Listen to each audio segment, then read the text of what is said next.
Salut, j'espère que tu vas bien. Aujourd'hui, on se retrouve pour le cours après l'animation sur notre film. Souviens-toi de Blender versus Maya. Qu'est-ce qu'on a fait jusque-là? On a modélisé nos personnages, on les a rigués, on les a mis dans la scène d'animation et on les a animés. Maintenant, il nous faut placer les caméras. Je sais pas si tu te souviens, la dernière fois, je t'avais dit attention, n'anime pas tout de suite. Il faut d'abord placer les caméras, c'est très important. Et bien c'est ce qu'on va voir aujourd'hui. Comment placer les caméras? Pourquoi c'est si important que ça de placer les caméras correctement? En quoi ça va te faire gagner un temps de ouf? Tu n'imagines même pas. Bref, on voit ça tout de suite. Vidéo.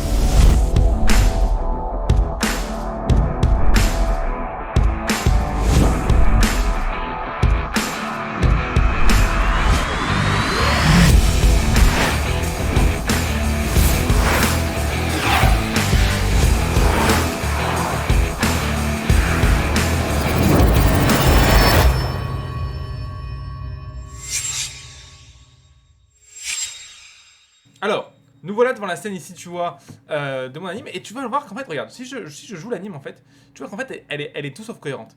On voit que, tu vois, là, il lève son bras, et hop, il y a un espèce de saut qui vient se mettre juste ici, tu vois, clac, le bras, il saute ici, on ne sait pas pourquoi.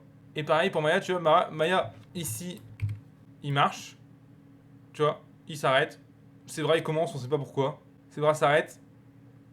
Alors, pourquoi l'animation, vue du loin, vue de large, pourquoi elle est aussi décousue? Eh bien, c'est tout simplement parce que j'ai calé mon animation par rapport à mes caméras.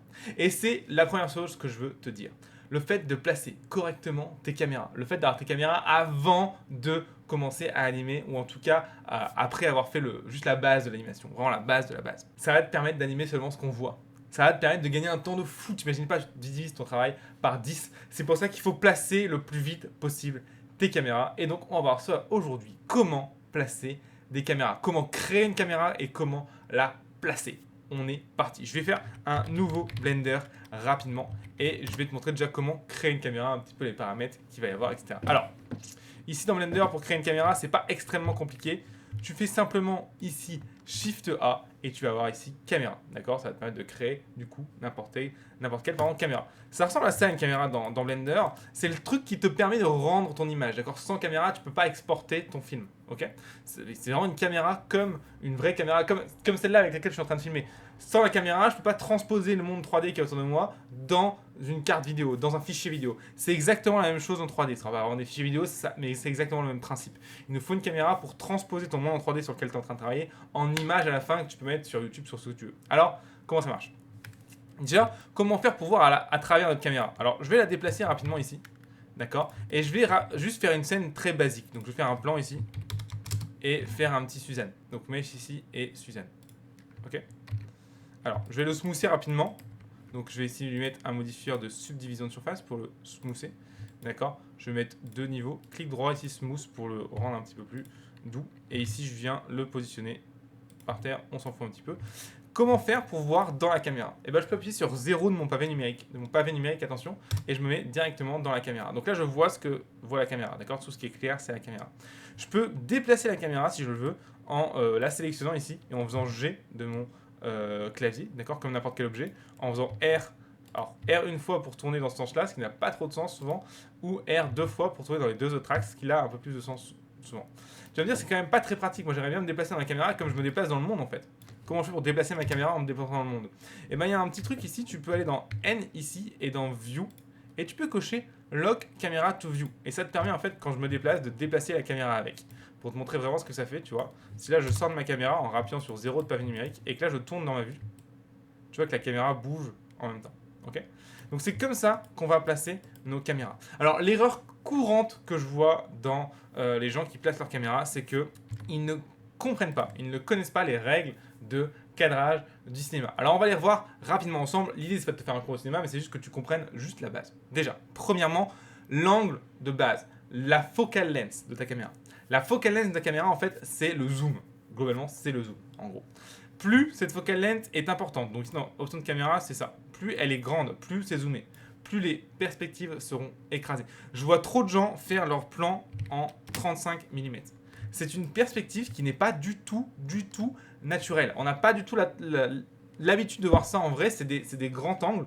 c'est rare qu'il y ait ça au cinéma, donc ça fait bizarre comme image. Ça fait tout de suite 3D parce que c'est un angle qu'on n'a pas l'habitude de voir. Je dis pas qu'il faut l'utiliser, hein. Si c'est bien utilisé, c'est génial. Tu peux même aller beaucoup plus bas, tu peux te mettre par exemple ici à 10 mm, où du coup là tu as des perspectives qui sont juste monstrueuses, c'est hyper intéressant, ça donne des effets hyper bizarres, mais il faut savoir pourquoi tu le fais, d'accord? Donc ne te mets pas à 35 mm par défaut, je sais qu'avant Blender était par défaut à 35 mm, heureusement ils ont changé ça, maintenant c'est 50 mm. Pourquoi c'est plus logique? Parce que 50 mm c'est à peu près l'équivalent de tes yeux. Donc c'est comme ça que tu vois tous les jours. Et c'est pour ça que là, allez, 80% des plans que tu vois au cinéma aujourd'hui sont tournés au 50 mm. D'accord? Donc c'est beaucoup plus logique d'avoir la majorité de tes plans en 50 mm que en 25. En 35. Ok, première chose. Deuxième chose, je rappelle ici la règle des tiers. La règle des tiers, on va l'afficher. Il y a un truc ici dans Viewport Display, tu peux venir afficher les Composition Guide et tu as ici la règle des tiers, Third ici. Et tu vois, ça fait un petit quadrillage sur ma vue ici. Et en fait, la règle des tiers dit qu'un objet important doit être calé non pas au centre de ton image, mais sur un tiers. Donc, tu vois, sur un des traits ici. Donc, si je voulais caler mon singe, et ben, je le calerais peut-être, hop, comme ça, tu vois. Je mettrais par exemple cet œil-là ici, sur ce tiers-là. Ça, c'est un cadrage qui est plus joli, plus cohérent que s'il était au centre comme ça. Parce que quand on a ici, on a naturellement l'habitude de voir ça. Alors, ça vient de la culture, hein, ça vient des peintures qui ont été faites, ça vient des films, etc. Notre œil est naturellement attiré vers ces points ici. D'accord? Donc, si tu mets un objet à cet endroit-là, ça va naturellement attirer le regard. Voilà, les deux règles dont je voulais te parler en cadrage, il y en a plein d'autres très importantes, mais l'idée, c'est pas de t'expliquer ça, l'idée, c'est surtout de t'expliquer comment je vais placer ma caméra. Alors, maintenant, faisons un découpage. Plaçons notre caméra dans cette scène. Comment ça marche? Eh bien, une erreur que je vois souvent, c'est la personne va mettre sa caméra, elle va faire ok, très bien, je place ma caméra, et elle va peut-être faire un truc comme ça. Allez, hop, on sait pas pourquoi. Voilà. Donc il la place, il appuie sur I pour faire une clé dessus, d'accord? Et ça bouge. Et là, le premier truc qu'il va faire, c'est qu'il va se dire, ok, là j'aimerais bien que ça change de plan. Du coup, pour changer de plan, il va à l'image d'après, il planche la caméra et il se met comme ça, par exemple, ou comme ça, allez. Voilà. Et du coup, il fait, oh super, ça change de plan. Ok, c'est absolument pas ce qu'il faut faire. Absolument pas ce qu'il faut faire. Tu ne peux pas t'amuser à bouger ta caméra d'un point A à un point B parce que littéralement, ce que ça veut dire en 3D, c'est que ta caméra bouge super vite. D'accord? Donc, si tu actives par exemple le motion blur en rendu, et ben entre trois images, tu auras un blur dégueulasse, tu ne sauras pas quoi faire. Bref, en plus de ça, c'est extrêmement peu pratique. Si tu dois redécaler tes caméras, c'est un enfer. C'est vraiment pas comme ça qu'il faut travailler. Ce qu'il faut faire en fait, c'est faire un mouvement de caméra. Et une fois que tu as fini ton mouvement de caméra, tu crées une deuxième caméra. Shift A ici, caméra. Ou même, encore mieux, tu la dupliques. D'accord? Donc hop, je sélectionne celle-ci, je vais supprimer ces clés. Pour faire passer celle-ci en tant qu'active caméra, j'appuie sur CTRL 0 de mon pavé numérique. Et maintenant, je la déplace et je viens mettre mon deuxième plan qui sera pourquoi pas, par exemple, ici. D'accord? Je la déplace et peut-être que... là, on va faire un truc comme ça. Ok, pourquoi pas. D'accord? Et maintenant, du coup, j'ai deux plans. Et en fait, maintenant, après, je vais rendre une caméra à la fois. À la fin, je te montrerai ça dernièrement. D'accord? Mais du coup, c'est vraiment, c'est vraiment comme ça qu'il faut travailler.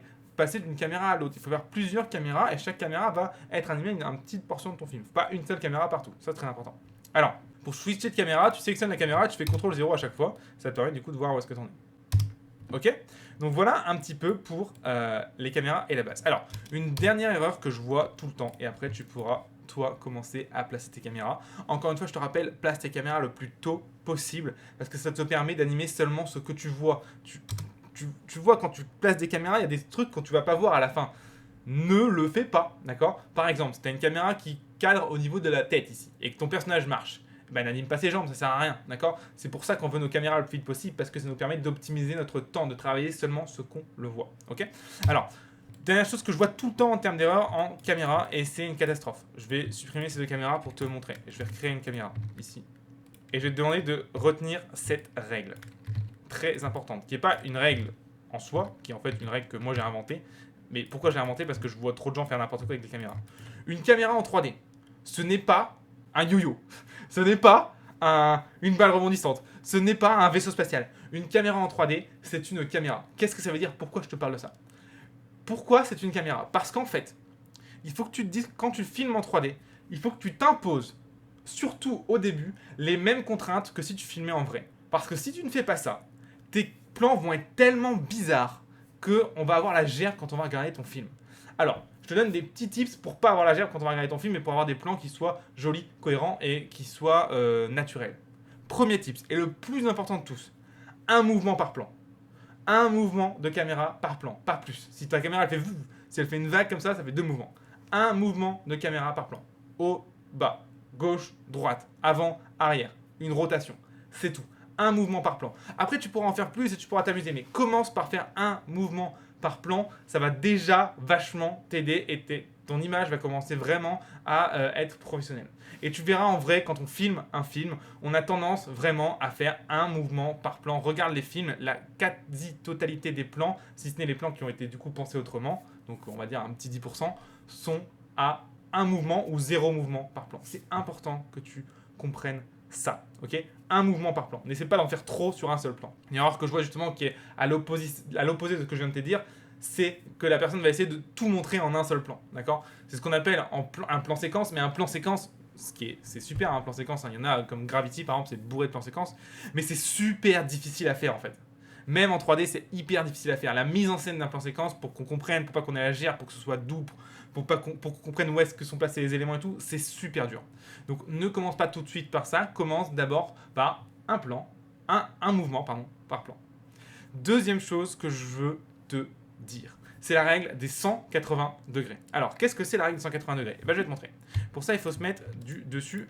Notamment, ça marche quand il y a deux personnages. Donc, je vais dupliquer Suzanne et je vais mettre un deuxième Suzanne ici. D'accord? C'est deux personnages qui se parlent. Alors, ce qui est important pour qu'on comprenne, je vais mettre Suzanne en couleur. Ok? Donc, ne fais pas gaffe à ce que je fais, je mets juste une couleur. Ok, pour qu'on les reconnaisse. D'accord? Donc, on a un Suzanne bleu, un Suzanne rouge. Je vais dupliquer ma caméra. Alors, qu'est-ce que c'est la règle des 180 degrés? Hop, je vais placer une caméra ici, d'accord? Comme si on voyait d'abord ce personnage-là parler. Alors, je trouve que ici, je vais juste aller dans Viewport Display et je vais mettre le passe-partout à 1 pour pas être perturbé par le reste. Ok. Voilà, donc ce personnage parle et je vais placer sur cette caméra-là ici et du coup, ce personnage va parler. Ici, voilà. Donc on aura un truc comme ça. Donc on pourra faire du coup un contre-champ comme ceci pour passer de l'un à l'autre. Ok. Donc ça, c'est classique.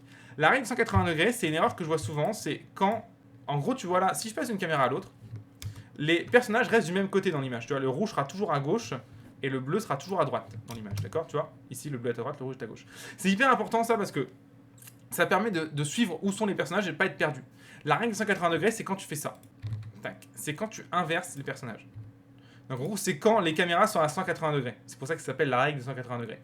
En gros, il faut jamais être comme ça parce que si là je passe d'une caméra à l'autre, tu vois que dans l'image, les personnages s'inversent. Et ça fait super bizarre. En fait, on n'arrive pas à savoir qui est qui du coup. Ça fait vraiment très très très bizarre. Donc quand tu as deux personnes en face, et ça, là on se dit ouais mais c'est que quand des personnages parlent, c'est assez rare. Mais en fait non, parce que ça marche pratiquement dans tous les champs contre champs. Un champ contre champ, c'est un champ, on filme un truc, contre champ, c'est l'opposé. Ça arrive tout le temps en fait. Le duel des personnages que j'ai fait, Blender versus Maya, bah, c'est tout le film, c'est presque un champ contre champ en fait. Si j'avais pas respecté cette règle-là, on aurait pété un câble. D'accord? Donc la règle 180, c'est que tu ne dois pas avoir les personnages qui changent de place. Donc si, en gros, tu dois jamais passer... Si je vais faire un petit dessin, regarde. Hop. Tu dois jamais, quand ta caméra est là, l'autre caméra ne doit jamais passer ce point ici.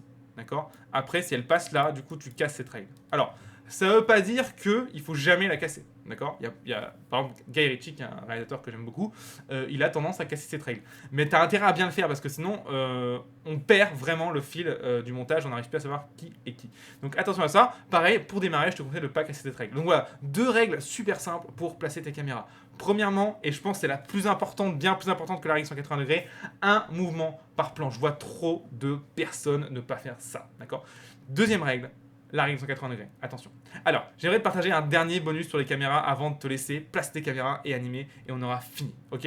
Ce bonus, c'est quand tu animes tes caméras. Donc, on va faire un mouvement. Par exemple, tu as ce plan-là, ça va être un mouvement ici. Donc, il va faire ça par exemple. Hop, à la limite, pourquoi pas, il va dézoomer comme ça. Tac. Voilà. Une erreur que je vois souvent, c'est que les personnes vont laisser leurs clés en fait de base, et les clés de base sont en bézier. Tu vois, en fait, la caméra ralentit, elle accélère, elle ralentit. Je te montre ça dans le Graph Editor, maintenant tu connais, puisqu'on l'a déjà vu ensemble avec l'animation des personnages. Tu vois que du coup, on voit bien l'animation ralentit, accélère, ralentit. Ok?